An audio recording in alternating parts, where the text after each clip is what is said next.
Hello बच्चों, welcome to my YouTube channel. बच्चों, आज मैं इम्पोर्टेंट लेटर लेकर आया हूँ जो कि बोर्ड एग्जाम के लिए क्लास 10th और क्लास 12th दोनों के लिए इम्पोर्टेंट है। कई बार बार पूछा जाने वाला मैं लेटर लेकर आया हूँ। तो मैं इसमें स्ट्रक्चर और आपका फॉर्मेट सब बताया हूँ। देखिए बच्चों, जो कि ये 10 नंबर का है। कितने नंबर का है बच्चों? तो 10 नंबर का है। 10 नंबर देख कर जाइएगा, आपको 10 नंबर इससे हेल्प मिलेगा। ठीक है, तो हम स्टार्ट करते हैं। Write a letter to the editor of a daily newspaper about the situation and problems after flood in your town और विलेज। मतलब कहने का मतलब है कि एक पत्र लिखिए अपने एडिटर, जो आपके न्यूज़पेपर, जो आपके गांव में जो न्यूज़पेपर हमेशा आता हो। तो लोकल न्यूज़पेपर में आपको ये क्या करना है? संपादन करना है, संपादित कराना है। आप एक लेटर के माध्यम से आप बताना चाहते हैं कि हमारे गांव में क्या है, बाढ़ आ चुका है। फ्लड का मतलब क्या होता है बच्चों? बाढ़। और बाढ़ से हम लोग क्या है, ग्रसित हो गए हैं और इससे बाढ़ से हम लोग जूझ रहे हैं। तो इससे क्या गवर्नमेंट कुछ हमारी सहायता करे और हमारे सहायता के लिए कुछ सामग्री भेजे, प्रदान करे। ठीक है बच्चों, इसी पे हमको एक लेटर क्या करना है, एक राइट करना है। स्टार्ट करते हैं आंसर से। टू टू डियर एडिटर या द एडिटर। यहाँ पे डियर एडिटर की जगह पे द एडिटर भी लिख सकते हैं बच्चों। यहाँ पे जो मैं दिखाया हूँ, एक मिनट दिखा दे रहा हूँ बच्चों। यहाँ पे क्या है, यहाँ पे आप चाहें तो द लिख सकते हैं, द एडिटर। ओके, तो द अमर उजाला, जो हमारा क्या है, ये पेपर का नाम है, अमर उजाला, लखनऊ उत्तर प्रदेश। 6 जनवरी, क्या है बच्चों? 6 जनवरी, 6 जनवरी 2025। मतलब हम पत्र कब लिख रहे हैं? तो 6 जनवरी 2025 को। Subject problems after flood. Problem subject हम क्या लिखेंगे बच्चों? तो प्रॉब्लम्स आफ्टर फ्लड, मतलब समस्या, बाढ़ के बाद की समस्याएं, बाढ़ के आने के बाद की समस्याएं से अब हम लोग जो जूझ रहे हैं उसके बारे में हम लिख रहे हैं कि हमारी समस्याएं क्या, कैसी कैसी हो रही है, किससे किससे हम लोग फेस कर रहे हैं, क्या प्रॉब्लम हमारे साथ हो रही है। ओके, तो सब्जेक्ट हो गया डियर सर। आप चाहें तो स्लैश कर मैडम भी लिख सकते हैं। माय नेम इज XYZ, जो भी आपका नाम हो, तो आप अपना नाम न लिखकर यहाँ पे XYZ ही लिखिएगा आप लोग भी। I am from Sakhopar Kushinagar. मैं साखो पार कुशीनगर का मैं निवासी हूँ। I would like to draw your attention to the serious problem in my village. मैं आपका ध्यान अपने गांव की गंभीर समस्या की ओर आकर्षित करना चाहता हूं। मैं आपका ध्यान अपने गांव की गंभीर समस्या की ओर आकर्षित करना चाहता हूं। ओके बच्चों, अब आगे देखते हैं। तो यहां तक हो गया कि village. Here we have recently face devastating floods that have left many families in distress।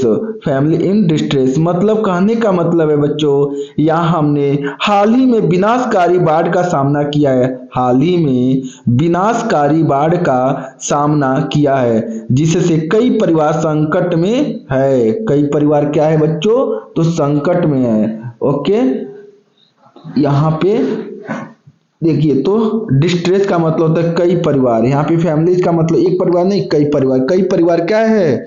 अभी संकट में। The situation is dire with homes damage, belongings lost and the community in urgent need of assistance. मतलब कहने का मतलब है बच्चों कि जिससे अभी तो हम देखें कि परिवार क्या संकट में है, स्थिति बहुत गंभीर है। क्या है स्थिति? The situation is dire. The situation is dire का मतलब होता है बच्चों, स्थिति बहुत ही क्या है, गंभीर है। मतलब स्थिति बहुत ज्यादा गंभीर है। घर क्षतिग्रस्त हो गए हैं, सामान नष्ट हो गए हैं। घर क्या हो गए? क्षतिग्रस्त हो गए हैं। डैमेज का मतलब होता है क्षतिग्रस्त हो जाना, नष्ट हो जाना। बिलोंग्स का मतलब होता है सामान, जो वस्तु थे वो भी क्या हो गए हैं, खो चुके हैं। The community in urgent need of assistance, मतलब कहने का मतलब है कि समुदाय को तत्काल सहायता की आवश्यकता है। तत्काल कम्युनिटी को किस चीज की आवश्यकता है? तो असिस्टेंस का मतलब होता है बच्चों तत्काल सहायता की आवश्यकता है। अब बाढ़ में जब सभी सारे लोग का घर क्या हो गया, जब सामान ही जब पानी में पूरा भीग जाएगा तो कैसे खाना बनेगा? पूरा पता लगेगा कि गैस सिलेंडर कहीं कहीं नहर में कहीं तैर रहा है, कहीं नदी में कोई सामान पता लगे कि जो पतीला है बनाने वाला, खाना बनाने वाला, चावल आपका बोरी का आटा आपका पूरा पानी में भीग जाएगा, क्या आप आटा बना पाएंगे? रोटी बन सकता है? चावल पका सकते हैं? नहीं। ये सारे चीजें क्या है, प्रॉब्लम है। तो हम इसमें क्या देखेंगे, द सिचुएशन इज डायर, समस्याएं बहुत गंभीर है, with homes damage, belongings lost and the community in urgent need of assistance, मतलब कि हमारी घरें क्या हो गई, क्षतिग्रस्त हो गई है, हमारी सामानें सब नष्ट हो गई है, हमें तत्काल सहायता की आवश्यकता है, श्रीमान जी हमारी सहायता कीजिए। अब देखते हैं, the flood waters have cause significant destruction and many residents are struggling to recover।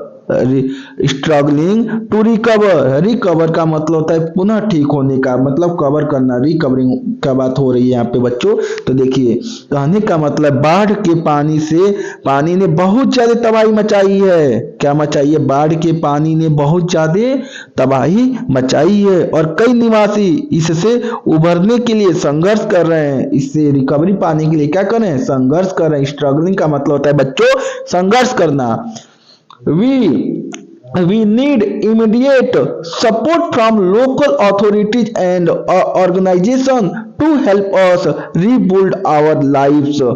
हाँ, यहाँ लाइफ्स बोल सकते हैं या लिव्स बोल सकते हैं। लिव्स का भी मतलब, लाइफ का मतलब होता है बच्चों देखिए, लाइफ प्रोनाउंसिएशन करें तो जिंदा रहना, और लिव का मतलब होता है रहना। ठीक है, लिव जैसे हम लोग कहते हैं आई लिव इन कुशीनगर, मैं कुशीनगर का निवासी हूँ। ओके, लाइफ का मतलब मैं जिंदा हूँ। ओके, ठीक है। या एक और लाइव होता है, जैसे हम एक लाइव, कभी कभी आप लोग कहते हैं ना कि लाइव चल रहा है वीडियो, ये लाइव दिख रहा है, रिकॉर्डेड वीडियो नहीं है, लाइव वीडियो चल रहा है, तो इसमें लाइव, तो ये क्या है बच्चों, ये होमोफोन्स अलग आप लोग पढ़े भी होंगे। होमोफोन्स होता है, बाकी आपको होमोग्राफ होते हैं, होमोनीम होते हैं, ये सारी चीजें उसमें समझाया जाता है, इसका क्यों ऐसे लिखा जाता है। तो ठीक है बच्चों, अभी हम लोग लेटर पे हैं तो उस पर हम लोग नहीं जाएंगे।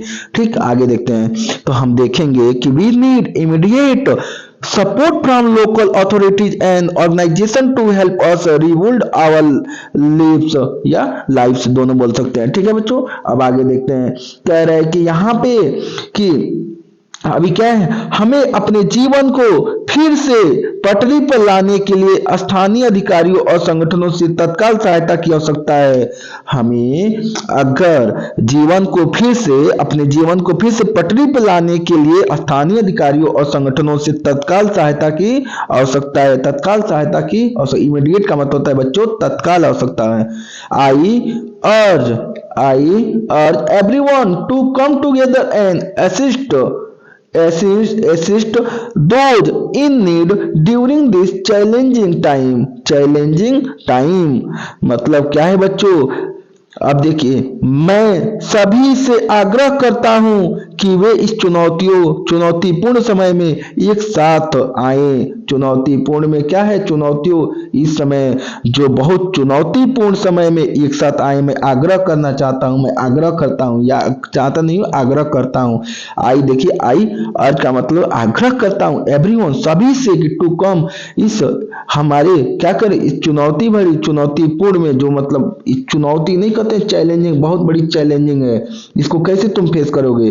तो ऐसी चैलेंजिंग टाइम में क्या करें, सभी लोग एक साथ आए और क्या करें, और जो जिसकी आवश्यकता है, नीड ड्यूरिंग का मतलब होता है जरूरतमंदों की मदद करें। जरूरतमंदों, नीड ड्यूरिंग का मतलब होता है जरूरत, दोज इन नीड का मतलब होता है जो जरूरतमंद है उनकी क्या करें, उनकी सहायता करें। ओके बच्चों, तो आया समझ में। Thank you for your attention to this pressing matter, मतलब अब हम इस महत्वपूर्ण मामले पर ध्यान देने के लिए आपका धन्यवाद करता हूं। योर सिंसियरली, आपका आज्ञाकारी, जो, या आप फैथफुली भी यहाँ पे राइट कर सकते हैं, XYZ। यहाँ पर XYZ आपका सिंसियरली कौन है, XYZ, तो आप अपनी XYZ से लिख लीजिएगा। बच्चों ये 10 नंबर का मैं आपका इतना मदद करता हूँ और आप लोग हमारी मदद नहीं करते हैं। प्लीज आप लोग से रिक्वेस्ट है कि मैं आपसे कुछ नहीं मांगता हूँ, आपको 10 नंबर दे रहा हूँ, जो कि आप लोग बोर्ड एग्जाम में 10 नंबर लेकर आएंगे। अरे बहुत खराब लिखेंगे तो 8 से 8 नंबर मिलेगा, 9 नंबर मिलेगा, क्या एक नंबर की वैल्यू होती है बच्चों, और हम आपको 10-10 नंबर प्रोवाइड करते हैं और हमारा वीडियो को आप लोग लाइक नहीं करते हैं। तो लाइक और सब्सक्राइब कर दिया कीजिए। और जो बच्चे जो हैं 10 या 12 वाले बच्चे जो भी हैं, आप उनके पास वीडियो शेयर कर दीजिए। ऐसा नहीं है कि इसी बोर्ड में केवल आएगा, अरे नेक्स्ट भी जो बोर्ड होगा उसमें भी 26, 27, 28 सब वाले बोर्ड में आ सकता है, 30 में आएगा। ऐसा नहीं है, कई बार पूछा गया, जो बार बार पूछा गया वो क्वेश्चन मैं बताता हूँ, जो कि आने की बहुत ज्यादा क्या है चांसेस है, पॉसिबिलिटी है इसमें कि इस बार ये आ सकता है। ठीक है, तो मिलते हैं नेक्स्ट वीडियो में। ओके।